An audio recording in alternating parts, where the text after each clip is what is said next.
Hello students, today we are going to talk about our first chapter of chemistry class plus 2 solid state. Solid state में ये सबसे routine question है, usually maximum time ये question पूछा जाता है boards के अंदर.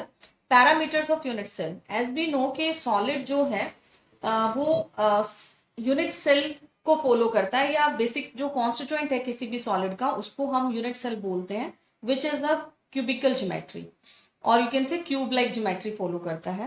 पैरामीटर्स ऑफ यूनिट सेल में आपको एक्सप्लेन करना है कि इसके अंदर एंगल्स क्या है और एजेस क्या है. हमने क्यूब ड्रॉ किया. क्यूब ड्रॉ करने के बाद हमने यहाँ पे 3 एजेस बताई हैं. एजेस का नाम है A, B and C, and you have to name like this. इसको बोलना है ए, इस एज को, this one is B and this one is the C. और इसके अंदर जो एंगल्स बन रहे हैं वो 3 एंगल्स बन रहे हैं, alpha, beta and gamma.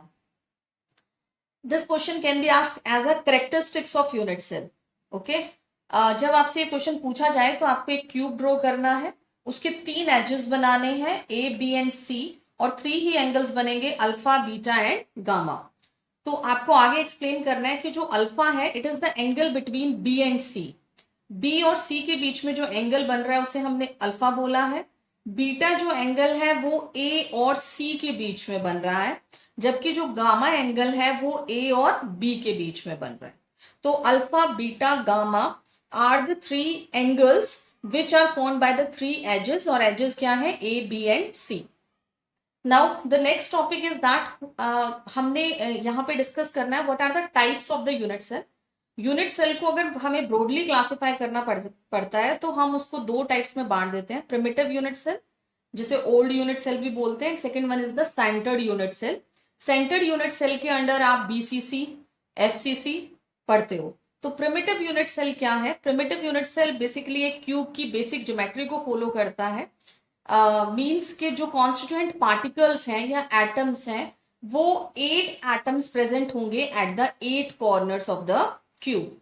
Primitive unit cell में हमने क्या बताना है कि जो कॉन्स्टिट्यूएंट पार्टिकल्स हैं they are present on the corners of the unit cell. Okay, basically ये कहां प्रेजेंट होंगे? Corners of the unit cell पे. Corners of the unit cell अगर हमें ड्रॉ करना पड़ता है तो हमने क्या करना है, हमने पहले एक क्यूब बना देना है.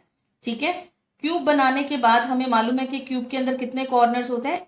8. 1, 2, 3, 4, 5, 6, 7 एंड 8. तो बेसिक ज्योमेट्री इसने फॉलो किया, that is the 8 atoms at the 8 corner, means हर एक कोने पे एक एटम हुआ. तो this type of the unit cell is called primitive unit cell. Second one is the centred unit cell. इसमें जो बेसिक रूल है उसको फॉलो किया, means 8 atoms at 8 corners plus एक सेंटर होगा. वो सेंटर इस क्यूब का को अगर मैं होल बॉडी एज्यूम करूं तो एक ही होगा, या फिर एंड सेंटर भी हो सकता है. तो सेंटर्ड यूनिट सेल का मतलब है when the constituent particles are present at the corners as well as some other part, okay, which may be the center of the whole body or which may be the center of the ends. Now first अगर हम types of centered unit cell की बात करें तो इसे हमने 3 types में बांटा है. First is the body centered unit cell. अगर constituent particles present हो corners पे as well as center of the body पे. For example अगर मैं इसको एक क्यूब लेती हूँ, ठीक है, तो इस क्यूब का मैंने कहा कि उसके 8 एटम्स एट 8 कॉर्नर्स तो हैं ही हैं, साथ में एक जो प्रेजेंट है वो इस क्यूब के कहीं सेंटर में है. ओके, मींस जो कॉन्स्टिट्यूएंट एटम्स हैं या पार्टिकल्स हैं they are present at the corners. और कितने कॉर्नर्स होंगे क्यूब में? 8, as well as the centre of the whole body. Then second one is the face centred unit cell. इसमें कहता है कि when the constituent particles are present at the corners as well as the center of each phases. phases कितनी होती है cube में? 6. उन 6 phases के भी सेंटर में अगर एटम प्रेजेंट होगा, मींस 8 एटम्स एट 8 कॉर्नर्स. ये तो एक बेसिक रूल ही है किसी क्यूब का.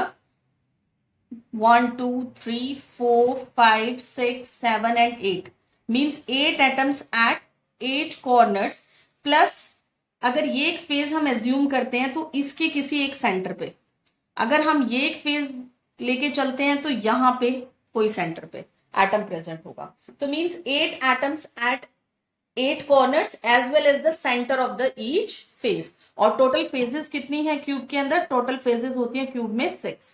Now the last one is end-centered unit cell. When one constituent particle is present at the corners, मतलब 8 atoms at 8 corners, as well as one constituent particle is also present at the center of any two opposite faces.